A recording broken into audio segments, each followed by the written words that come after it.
5 homens que viram o trono de Deus. Número 1. Isaías.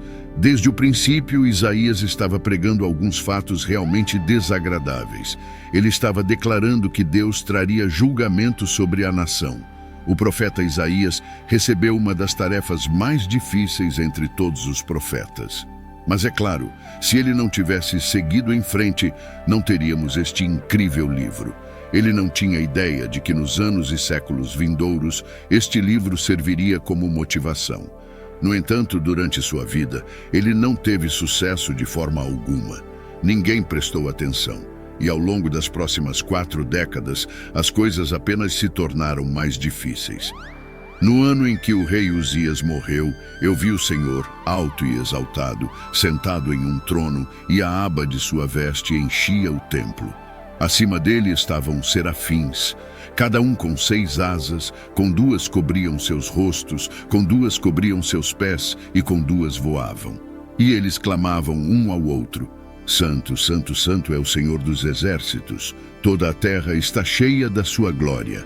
Ao som de suas vozes, os batentes das portas e os umbrais tremeram, e o templo ficou cheio de fumaça. Isaías 6, versos 1 ao 4. Isaías teve uma visão do Rei dos Reis. Isaías era conhecido por sua retidão como profeta. Seu encontro lhe deu uma compreensão mais profunda da magnificência e poder de Deus. Como resultado, ele pôde falar a palavra de Deus com extraordinária ousadia e autoridade. O trono tinha uma aparência elevada e régia. Aquele que estava sentado no trono foi elevado a uma posição de poder e autoridade. Porque Deus é tão digno de honra, tão significativo e tão dignificado, o templo ficou cheio até a capacidade pela aba de sua vestimenta. Esta é uma aba realmente longa. Os anjos, referidos como serafins neste contexto, estão posicionados ao redor do trono onde Deus está sentado. Esses anjos são chamados de querubins, ou como os seres viventes. Este é o único trecho na Bíblia que se refere a esses seres por seu nome correto, os serafins. Ezequiel 10, verso 3. Agora, os querubins estavam de pé do lado direito do templo, quando o homem entrou, e uma nuvem, a glória Shekinah de Deus, encheu o pátio interno. Os serafins eram conhecidos por usar 4 de suas asas para mostrar humildade diante de Deus, e 2 de suas asas para expressar disposição em servi-lo. Este equilíbrio é considerado apropriado. Embora Isaías estivesse na presença dos serafins ao redor do trono de Deus, eles podiam ver as coisas mais claramente do que ele. Frequentemente falhamos em reconhecer a evidente glória de Deus que nos cerca. Isaías 6, versos 5 ao 8. Então eu disse: ai de mim, porque estou arruinado, porque sou um homem de lábios impuros e habito no meio de um povo de lábios impuros, pois os meus olhos viram o Rei, o Senhor dos exércitos. Então um dos serafins voou até mim com uma brasa ardente em sua mão, que ele havia pegado do altar com tenazes. Isaías experimentou 2 coisas que o fizeram sentir que estava se despedaçando. Primeiro, foi a visão e o som dos serafins. Em segundo lugar, foi uma visão do Senhor Deus. Quando Isaías viu o Senhor, ele percebeu sua verdadeira natureza. Apesar de ser inferior aos serafins, isso não se comparava a como ele se via diante do Senhor. A visão do trono de Deus não fez Isaías se sentir bem instantaneamente. Quanto mais claramente ele via o Senhor, mais percebia quão humilde era sua condição. O profundo senso de indignidade de Isaías é compartilhado por outros homens devotos na presença do Senhor. Jó, Daniel, Pedro e João tiveram experiências semelhantes.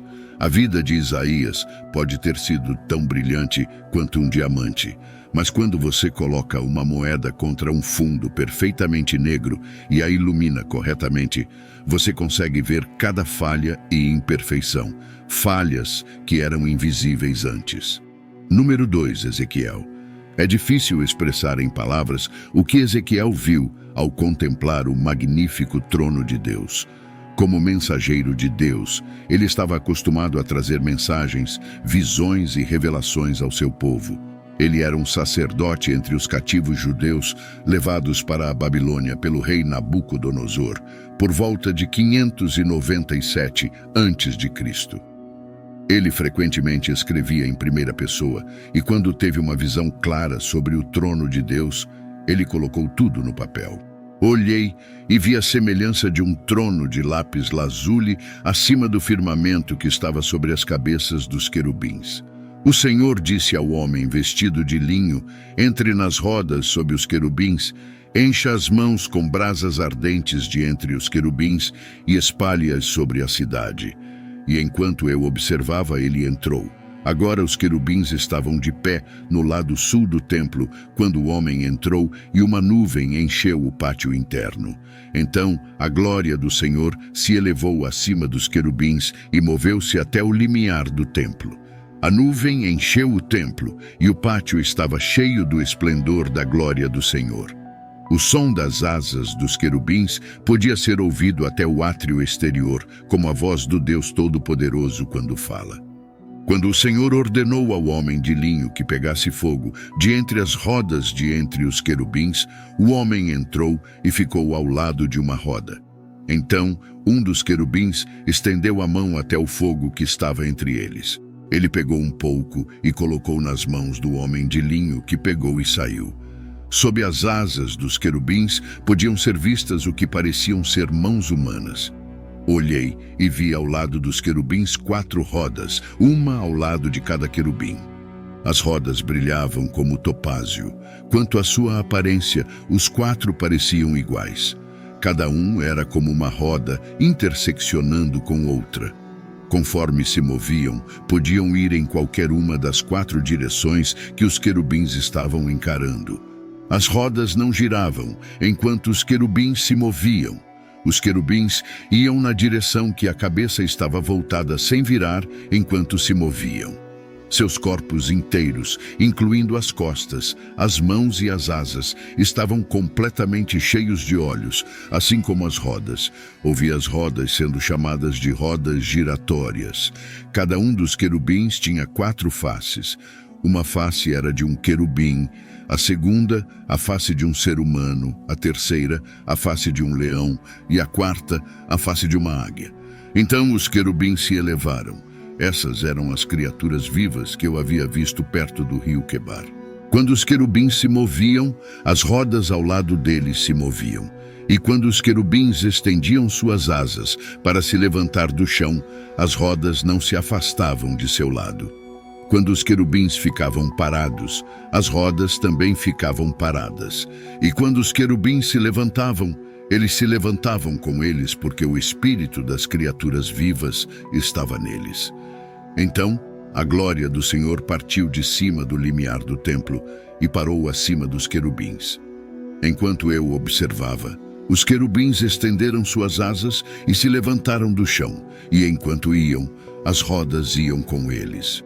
Eles pararam na entrada da porta leste da casa do Senhor, e a glória do Deus de Israel estava acima deles. Ezequiel 10, versos do 1 ao 19. Desde os anjos que adoram o rei em uníssono até a glória tangível de Deus que ele viu e sentiu. É óbvio que o que Ezequiel viu não era normal ou natural. Estar diante da majestade de Deus é uma experiência muito humilde, seja durante nossos momentos diários de adoração ou em uma visão como a de Ezequiel. Embora Ezequiel denuncie várias cidades e nações, bem como Israel, por seus pecados, esse encontro o ajudou a desempenhar o papel de consolador e confortador. Número 3, Daniel. Daniel viveu em cativeiro na Babilônia, junto com seus amigos Sadraque, Mesaque e Abednego. Embora enfrentassem pressões para se conformar à sociedade babilônica e abandonar os costumes de seu povo, eles permaneceram firmes em sua fé. E Deus abençoou Daniel com sabedoria e a habilidade de interpretar sonhos.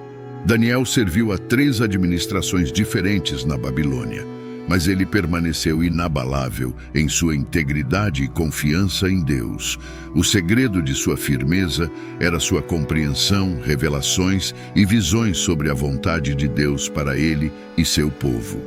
Quanto mais ele conhecia a Deus, mais ele declarava a verdade aos reis sem medo ou favor. Uma dessas revelações que veio a Daniel foi a visão impressionante do trono do Criador. Enquanto eu olhava, tronos foram colocados e o ancião de dias se assentou. Suas vestes eram brancas como a neve. O cabelo de sua cabeça era branco como a lã. Seu trono era flamejante de fogo e suas rodas estavam todas em chamas. Um rio de fogo fluía saindo de diante dele. Milhares de milhares o serviam. 10.000 vezes 10.000 estavam diante dele. O tribunal estava sentado e os livros foram abertos. Então continuei a observar por causa das palavras arrogantes que o chifre falava. Continuei olhando até que a besta fosse morta e seu corpo destruído e lançado no fogo ardente. As outras bestas foram despojadas de sua autoridade, mas lhes foi permitido viver por um período de tempo. Em minha visão noturna, olhei e vi diante de mim alguém semelhante a um filho de homem, vindo com as nuvens do céu. Ele se aproximou do ancião de dias e foi conduzido à sua presença. Ele recebeu autoridade, glória e poder soberano. Todas as nações e povos de toda língua o adoravam. Seu domínio é um domínio eterno que não passará, e seu reino é um reino que nunca será destruído. Daniel 7, versos 9 ao 14. As palavras de Daniel nos ajudam a entender o domínio, a autoridade e o poder de Deus para que possamos nos aproximar dele com reverência. Esta imagem também descreve como Deus é o Deus de toda a carne e o Pai de todos, independentemente de nossa ordenação de linguagem. Número 4, Estevão. Estevão é mencionado pela primeira vez no livro de Atos dos Apóstolos. Naquela época, ele servia como um dos 7 diáconos na igreja primitiva, escolhidos pelos apóstolos para fornecer membros da comunidade que eram menos afortunados com alimentos e outras formas de assistência beneficente. Além disso, ele foi o primeiro mártir cristão.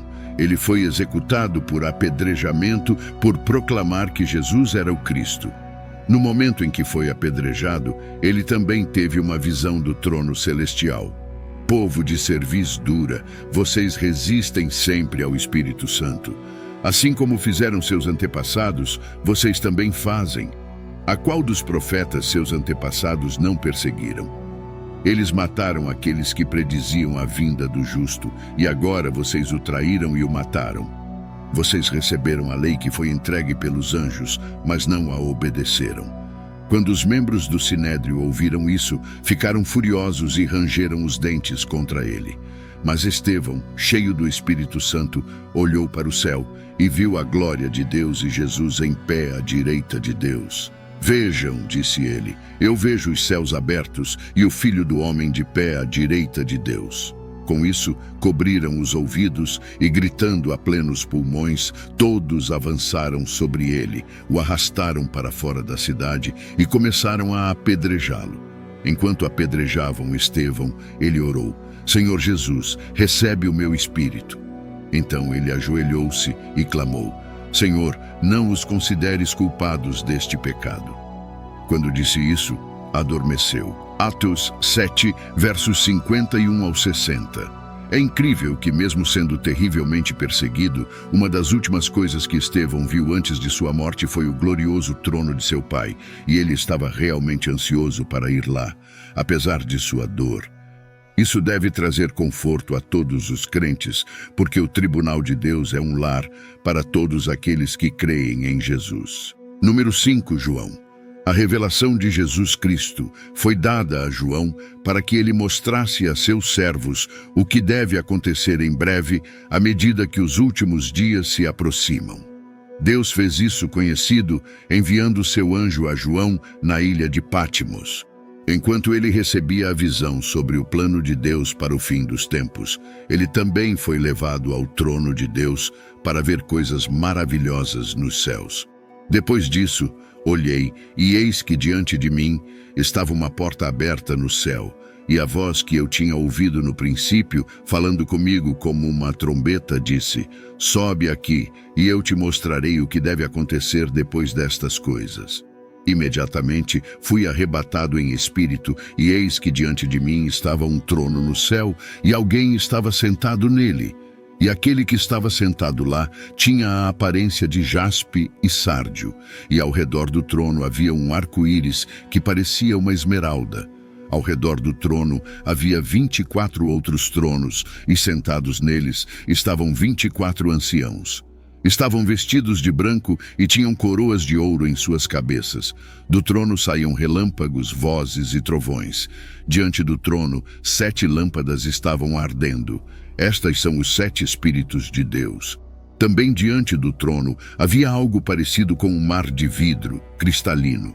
No centro, ao redor do trono, havia 4 criaturas viventes e estavam cheias de olhos na frente e atrás. A primeira criatura viva era como um leão. A segunda era como um bezerro. A terceira tinha uma face como a de um homem. A quarta era como uma águia voando. Cada uma das 4 criaturas viventes tinha 6 asas e estava cheia de olhos ao redor, mesmo debaixo de suas asas. Dia e noite, elas nunca cessavam de dizer: Santo, Santo, Santo é o Senhor Deus Todo-Poderoso, que era, e é, e há de vir.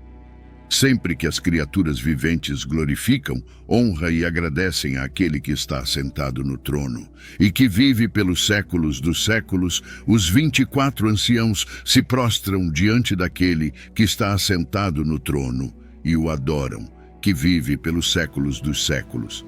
Eles lançam suas coroas diante do trono e dizem: Tu és digno, Senhor e Deus nosso, de receber glória, honra e poder, pois criaste todas as coisas e por tua vontade existem e foram criadas.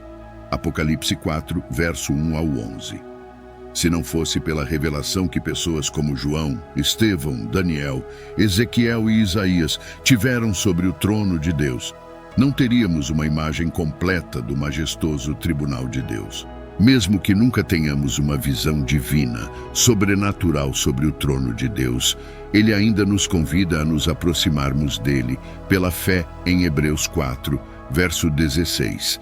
Aproximemo-nos, portanto, do trono da graça de Deus com confiança, para que recebamos misericórdia e encontremos graça para ajudar em tempo de necessidade. A Bíblia nos diz que é algo bom nos aproximarmos de Deus. Isso é verdade para muitos de nós que o adoram em verdade. Bem-aventurado é o homem a quem escolhes e fazes chegar a ti, para que habite em teus átrios. Seremos fartos da bondade da tua casa, do teu santo templo. Salmo 65, verso 4. No entanto, várias pessoas tiveram experiências e visões inesquecíveis e sobrenaturais que as levaram realmente a estar diante do trono de Deus. Não importa a época da história a que pertençam, suas palavras descritivas estão repletas de imagens claras ou percepções que são constantes e consistentes de século a século. Obter um vislumbre de como o trono de Deus realmente é, deixou-os com tanto choque e santa reverência que eles voltaram para contar a história com emoções variadas, que iam desde o medo até o assombro. Quando uma pessoa deixa o lugar de um encontro divino com a confiança do perdão, especialmente depois de ver quão suja era sua autodireção diante de Deus, ela é transformada para sempre. Pai, agradecemos por tua bondade e graça que nos conduz a um conhecimento mais profundo de tua personalidade. Obrigado pelas lições sobre teu poder, majestade, autoridade e domínio presentes nas histórias desses grandes homens das Escrituras. Senhor, ajuda-me a sempre valorizar o presente inestimável do teu trono, quer o veja sobrenaturalmente ou não. Como teu filho amado, não estarei longe da tua presença santa e bela. As experiências sobrenaturais desses homens notáveis que os levaram diante do trono de Deus transcenderam eras e continentes, revelando uma consistência surpreendente em suas descrições. Diante dessa majestade divina, eles foram transformados, deixando-nos com um chamado constante para valorizar o acesso ao trono de Deus, seja por meio de visões sobrenaturais ou pela fé. Que a compreensão de sua presença nos inspire a buscar a Deus com confiança, pois em seu trono encontramos graça, perdão e a promessa de uma transformação eterna. Até a próxima!